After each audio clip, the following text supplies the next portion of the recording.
Outra informação importante sobre as leis da termodinâmica diz o seguinte: a terceira lei da termodinâmica, basicamente o teorema de Nernst, ele diz o seguinte: a variação de entropia de qualquer transformação física ou química tende a zero quando a temperatura tende a zero.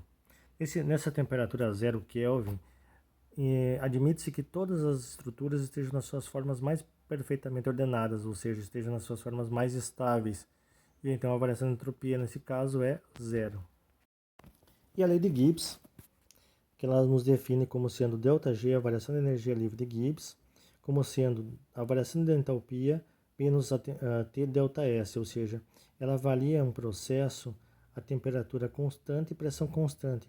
Como que esse processo irá se comportar? Quando a energia livre de Gibbs é menor do que zero, o processo é considerado espontâneo, ele ocorre. Quando o ΔG é igual a zero, o processo está no seu estado de equilíbrio. E quando a variação de energia livre de Gibbs é maior do que zero, o processo não ocorre ou não é espontâneo naquela temperatura. Então, basicamente, ele está dizendo que um processo ele vai ocorrer ou não quando a temperatura for avaliada, levada em conta. Por exemplo, quando a entalpia é negativa, o processo é exotérmico, e ΔS é positivo, eu tenho que ΔG sempre será negativo, porque menos vezes mais é menos. Então, menos com menos eu tenho menos.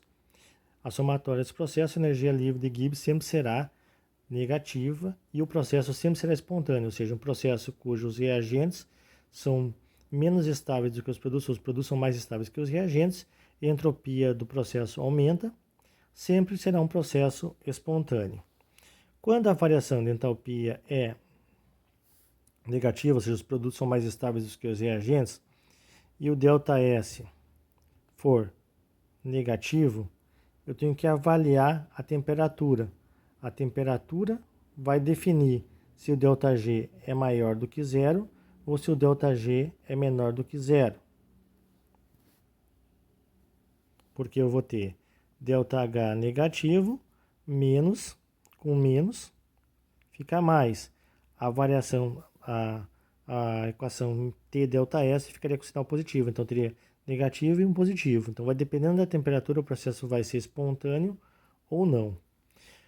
Quando ΔH é positivo, por exemplo, se eu deixar um copo aberto numa sala, um copo com água, esse copo aberto, a água vai tender a evaporar. Lembrando, mas a evaporação da água não ocorre a 100 graus Celsius. Mas lembre, a entalpia do vapor é maior do que do líquido.